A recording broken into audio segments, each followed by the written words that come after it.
Bueno, ahora sí. Entonces no tenemos a nadie más en la sala de espera.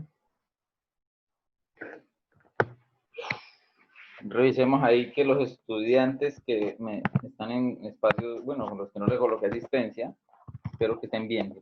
Qué pena, no los terminé de saludar bien.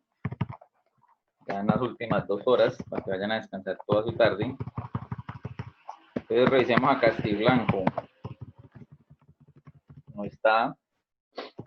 Castro. Está Daniel Castro, está Verónica Castro, pero no está Juan David Castro. Listo. Henao tiene excusa. Herrera no está conectado. Muñoz tampoco se ha conectado. Paneso tampoco. Reyes tampoco. Vázquez y Francesca.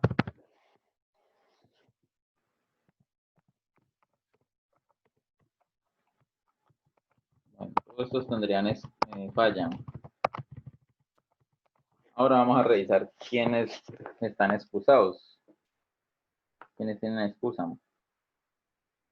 8-1, 8-1.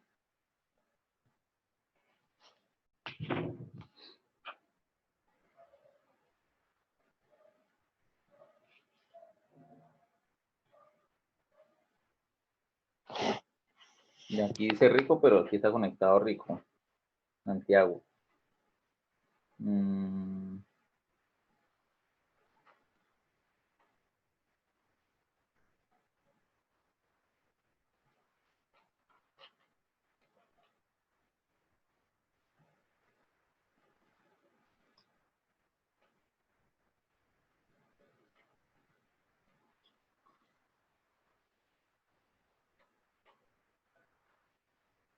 Octavo. Parece que nadie más tiene excusa. Octavo 1. O sea que esos niños sí están fallando.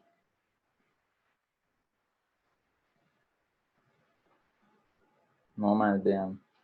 Desde las 5:50 enviaron mensajes y nada de excusas para octavo. Bueno, entonces dejemos la asistencia ahí, esperemos a ver qué más se conecta. Y pues aquí alegre otra vez de volver a dar estadística a octavo 1. Y ya extrañaba la estadística. Bueno, entonces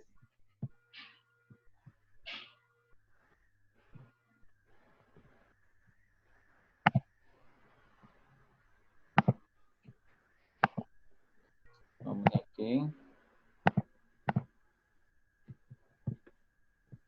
Poner aquí, estoy cuadrando aquí la pantalla para poder, bueno, aquí sí. Listo, no hay problema, Santiago. Listo. Bueno, entonces la estrategia de esta semana en adelante se llama como en el colegio. Yo creo que ya les he venido explicando los otros docentes con los que tuvieron ahorita clase. Entonces, ¿cuál es la idea? Volvernos a sentir como en el colegio, ¿no? Obviamente en términos muy similares, ¿no? Porque a sentirnos en el colegio a través del computador, no, a sentirnos en el colegio a través del horario, ¿no? Volver al horario que teníamos en el colegio, con una diferencia, y es la de que ustedes tengan las mismas horas, ¿cierto?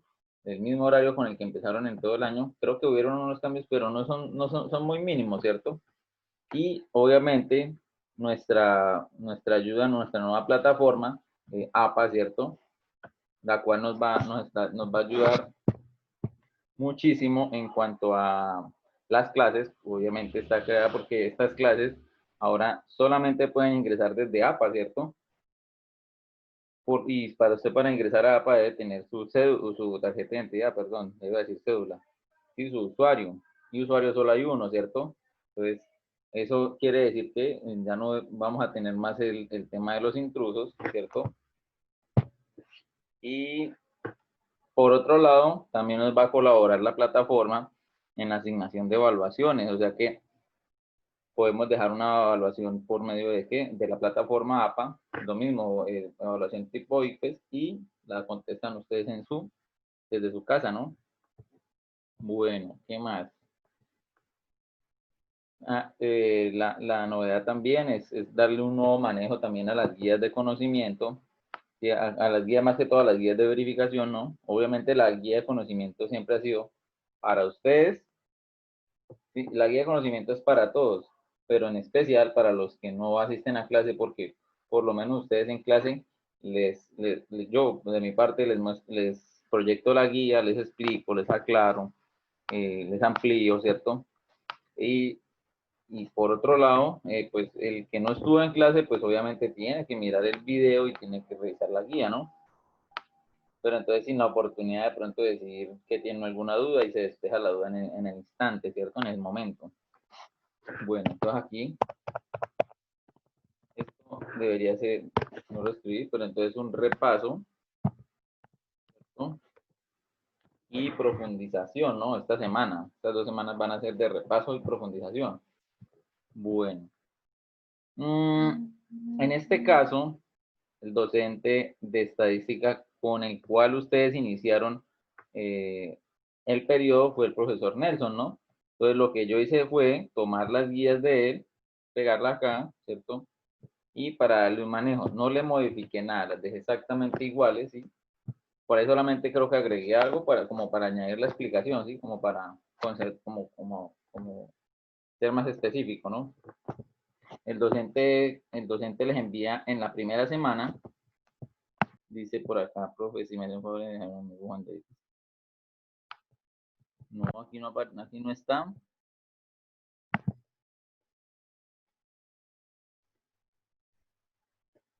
No, aquí no está en la sala de espera, Camacho.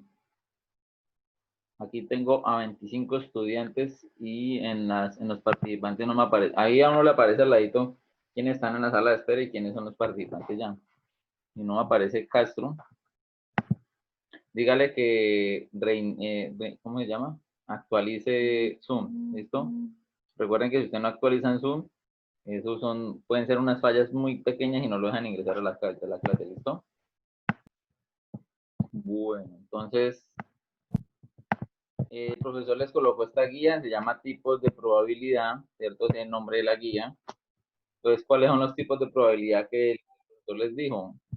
Entonces, los principios de la probabilidad ayudan a unir los mundos de la estadística descriptiva y de la inferencial. Esta guía contiene probabilidad clásica o teórica. A ver, ¿qué podemos resaltar de acá? Los temas fundamentales de la probabilidad, esperanza matemática. Bueno, concepto de esperanza, ¿sí?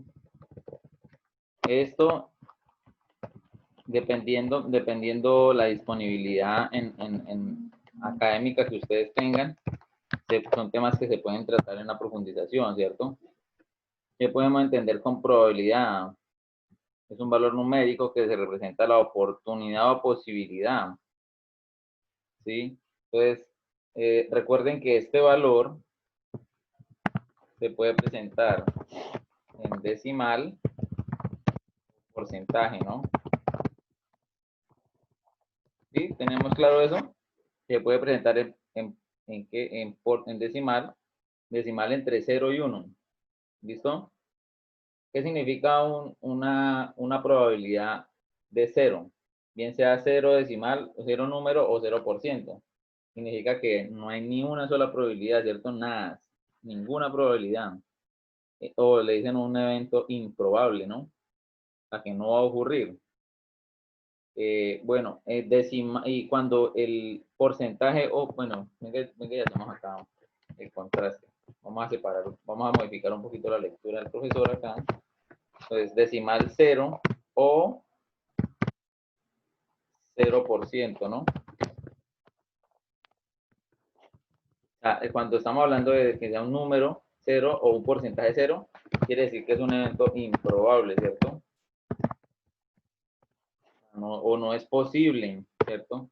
O si hablamos de un evento que sea 1, la probabilidad 1 o 100%, ¿cierto? Entonces,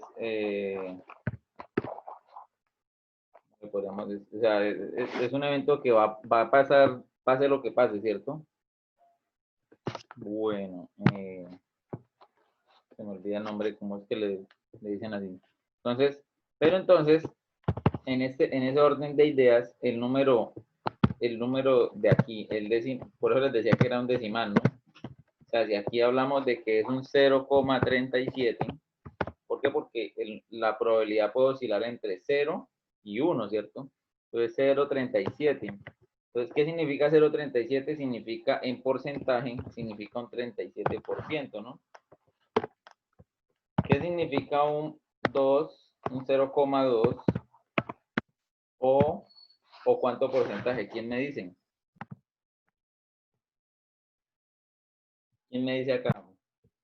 Aguilar me dice un 2%. ¿Alguien más? ¿De acuerdo con lo que dice Aguilar? ¿Qué porcentaje sería acá?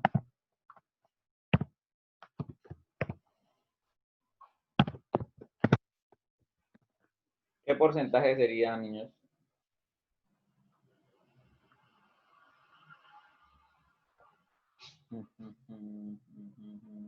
Por aquí me dice José Parrado, me dice el 20. Daniela Noreña me dice el 20. Aguilar me sigue diciendo que el 2. Bueno, entonces tenemos aquí dos resultados. Entonces, unos me dicen que el 2%, otros me dicen que el 20%. ¿Listo?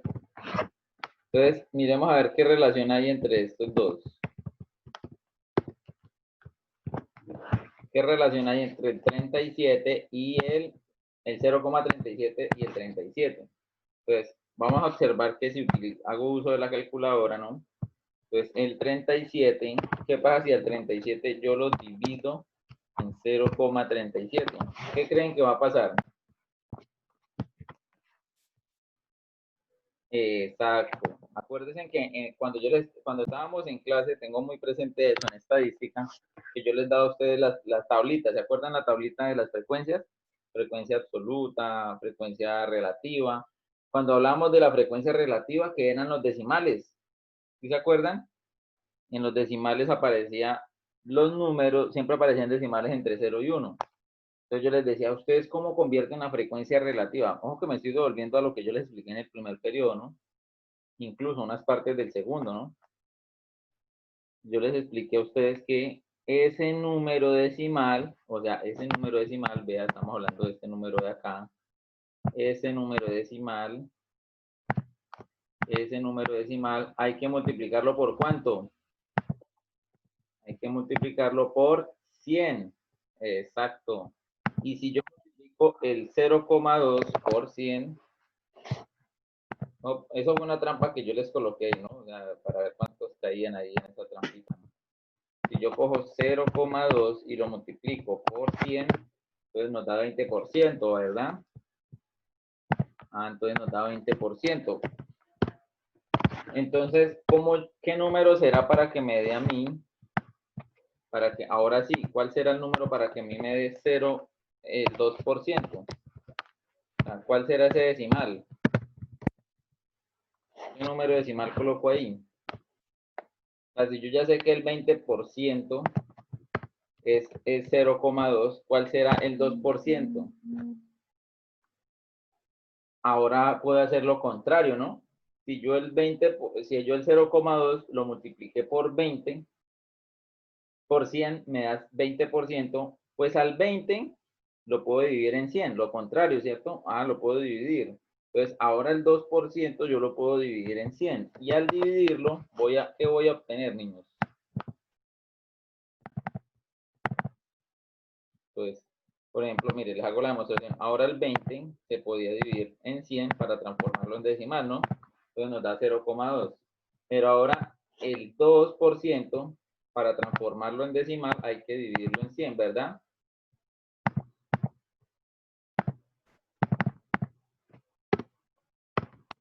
Y nos daría 0,2. Muy bien para los niños que me escribieron ahí la respuesta. ¿Listo?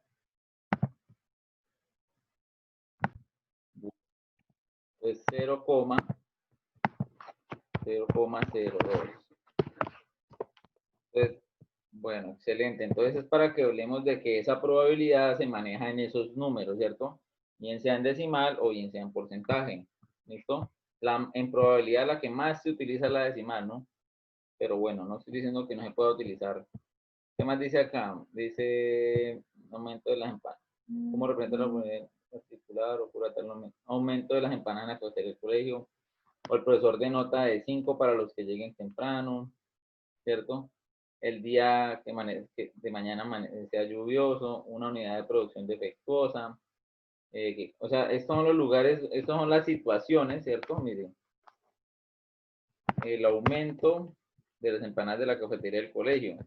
O sea, si siempre venden en la cafetería 100 empanadas, ¿cierto? Entonces, mira, la dueña de la cafetería, ¿cierto? Se fijó o notó que, uy, los estudiantes están comiendo, digamos, antes vendían 100 empanadas, ¿cierto? 100 empanadas. Y ahora aumentaron a 150 empanadas, o sea que hubo un aumento, ¿cierto? Del 50% de las empanadas, ¿cierto? ¿Sí? O del 0,5, ¿cierto? Francesca llegó. Entonces, a eso es lo que le están diciendo que hay un porcentaje, una probabilidad, ¿no? El profesor de nota de 5 para los que lleguen temprano. Otra situación, ¿no? Probabilidad, ¿qué probabilidad hay de que el profesor de nota? ¿Cierto? Puede que sí, ¿no? Sí, es probable que el profesor de nota, ¿no? Una unidad de producción defectuosa.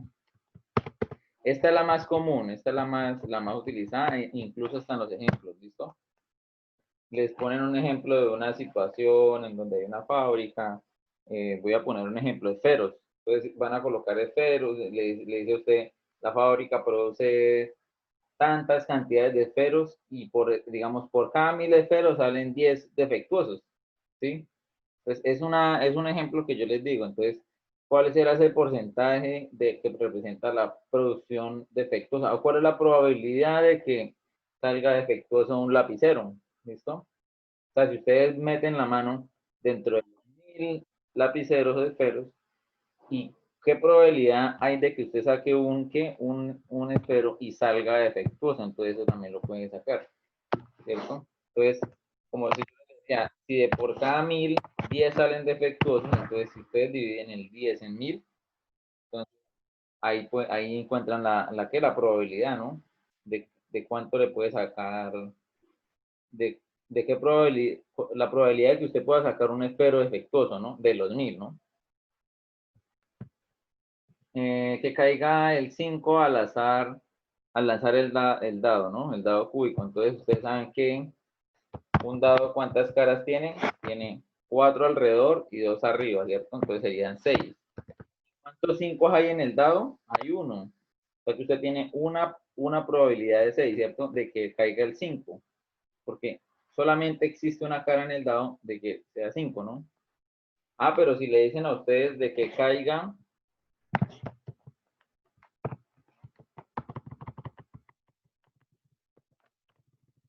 ojo, porque miren, les pueden decir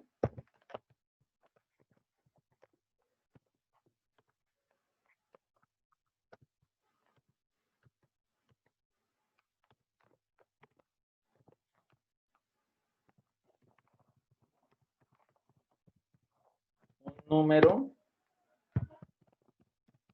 par. ¿Cuántos pares hay en el dado? Está el 2, el 4 y el 6, ¿no? Ah, pues si ustedes van a lanzar un dado, cuando caiga el dado, le puede caer el 2, el 4 o el 6. Tiene 3 probabilidades, ¿cierto? 3 posibilidades de 6, ¿cierto? O bueno, no tres posibilidades, no 3 probabilidades, tiene 3 sucesos favorables. Sí, eso se los alcancé a explicar yo a ustedes, sí, en el periodo pasado se lo alcancé a explicar. No, en la transición que hubo ahorita, sí, me alcancé a explicar eso. ¿Listo? Cuando se le entregó, cuando cogió la carga mía, la cogió el docente Nelson. ¿Sí? Pues ayer yo les había hablado de los sucesos favorables, el espacio muestral. ¿sí? Obviamente yo ya me di cuenta con estas guías que ustedes ya adelantaron esa parte. Bueno, en todos esos casos, bueno, lo que yo les decía, entre 0 y 1, ¿cierto? Un evento que no tiene una probabilidad se llama imposible, vean. A lanzar un dado y esperar que salga el número 8. O sea, obviamente ustedes cuando lancen un dado y las caras del dado van del 1 al 6, ¿qué posibilidad hay de que le salga el número 8? Cero, ninguna, ¿cierto? Imposible. Obviamente estoy aclarando, ¿no? De que el dado tenga caras desde el 1 hasta el 6, ¿no? Es imposible que salga el dado que tiene solo 6 caras, un evento que ocurrirá con toda seguridad, se denomina un evento seguro. Es lo que yo les decía, un evento imposible o un evento seguro. Entonces, y tiene probabilidad de 1 o 100%, ¿no? O 100%. Recuerden que esto es probabilidad de 0 o 0%, ¿no? Existen 3 aproximaciones sujetas a la probabilidad: clásica, empírica y subjetiva. ¿Cuál es la probabilidad clásica? Cantidad de eventos favorables sobre cantidad de eventos totales. Esa es la probabilidad clásica, esa es la que se continúa utilizando, ¿no? Entonces, esta es la más utilizada, la clásica. La empírica, los resultados en datos observados, no en un conocimiento previo al proceso. Es conocido como la probabilidad relativa, donde se tiene en cuenta la cantidad de datos que acertaron o tuvieron éxito sobre la cantidad de veces que se realizó el experimento. Bueno, entonces eso en este caso es, digamos, aquí, bueno, aquí hay un ejemplo, ¿no? Porque es que este caso empírico, a ver, voy a hacer algo acá, viene relacionado con la experiencia. Y pues ustedes la experiencia la adquieren a través de un experimento, ¿no? Entonces, si van a jugar a lanzar una moneda, ¿no? ¿Cierto? Entonces van a jugar, bueno, no van a jugar o van a sacar la probabilidad de lanzar una moneda o el dado, ¿cierto? Entonces, si ustedes, ojo porque miren, número total de observaciones, cada vez que ustedes lancen el dado o reproduzcan el experimento, entonces esa cantidad va en la parte de abajo. O sea que si yo lancé el dado 50 veces, ¿cierto? O repetí 50 veces el experimento, entonces en la parte de abajo va el 50, ¿no?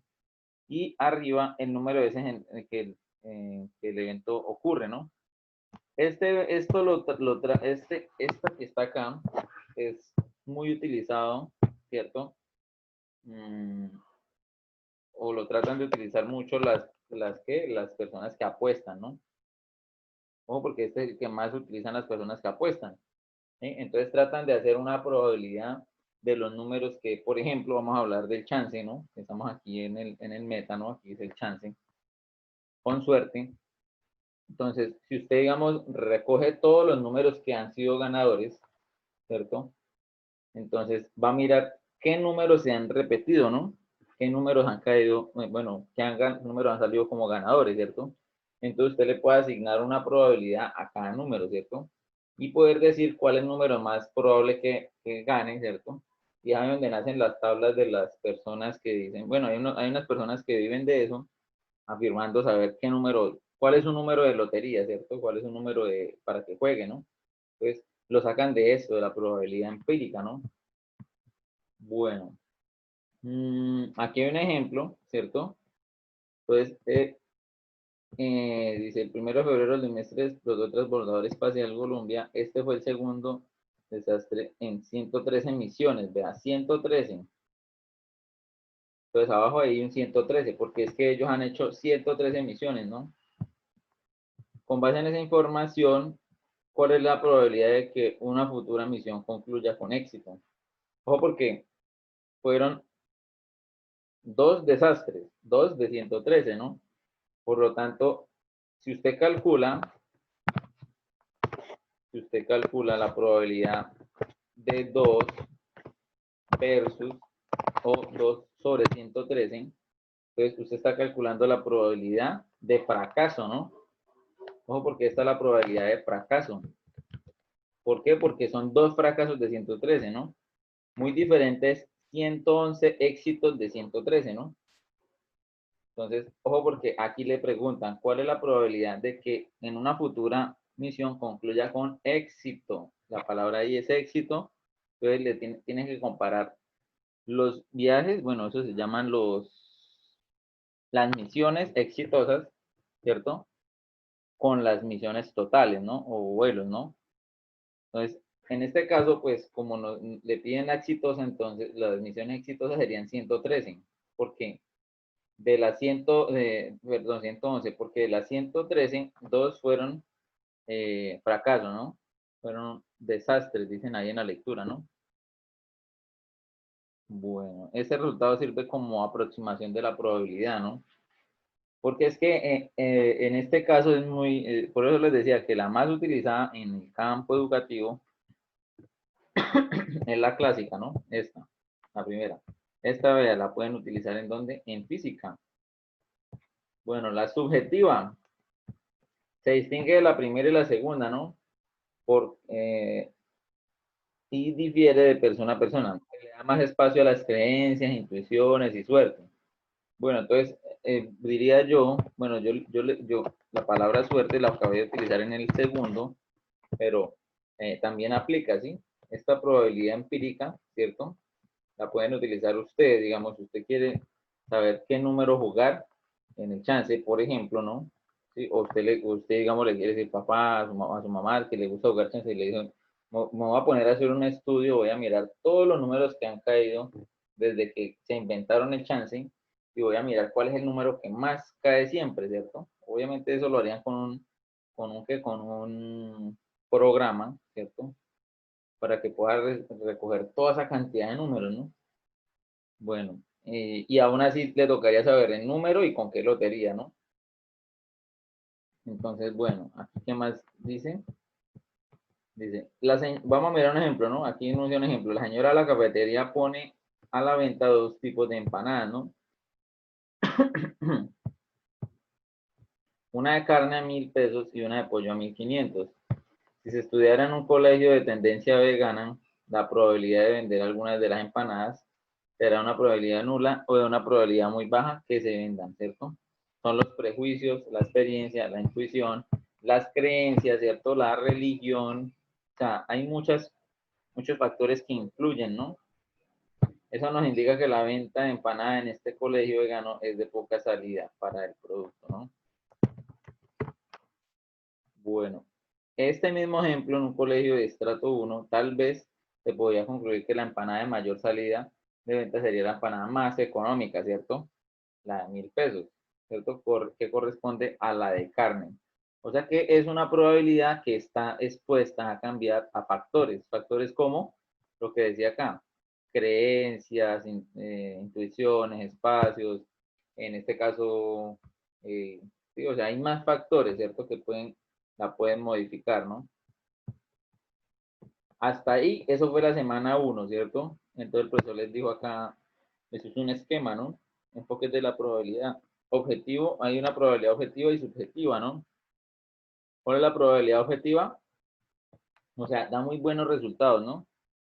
Pero digamos, para entornos sociales, digamos, si usted quiere ir a crear una empresa, ¿no? Se le aconseja mejor que se vaya para la subjetiva, ¿no? Porque tiene en cuenta, digamos, eh, va a tener en cuenta las creencias, gustos de las personas. Es mejor irse por una subjetiva, pero si está en una rama de la ciencia, no le aconsejo que vaya por lo subjetivo, ¿cierto? Se aconseja que vaya por lo objetivo, ¿no? Porque las ciencias, todo en el tema científico, estudio, investigación, es mejor ser exacto, ¿no? Entonces, probabilidad clásica, probabilidad empírica, se basa en resultados igualmente probables y se sustenta en las frecuencias relativas, ¿no? En la empírica. Bueno, más que todo en lo que pasa, ¿no? Bueno, con el mismo nombre está la guía de verificación, la 1, ¿no? El profesor les coloca esta baraja aquí, española. Esa baraja española, esto fue lo que yo dije que le agregué, que no había agregado al profesor ahí, yo le agregué eso, ¿no? Entonces las barajas españolas contienen 40 cartas repartidas en 4 palos, o sea, ¿cuáles son los 4 palos? Oro, basto, espada, copas. Y cada palo contiene 10 cartas. Ojo porque el 1 es el A, ¿cierto? Hay cartas que están marcadas con 2, 3, 4, 5, 6, 7. Entonces, el 8 vendría siendo, por ejemplo, la figura de sota, el 9 sería la carta, el caballo sería la carta 9 y el rey sería la carta 10. ¿Listo?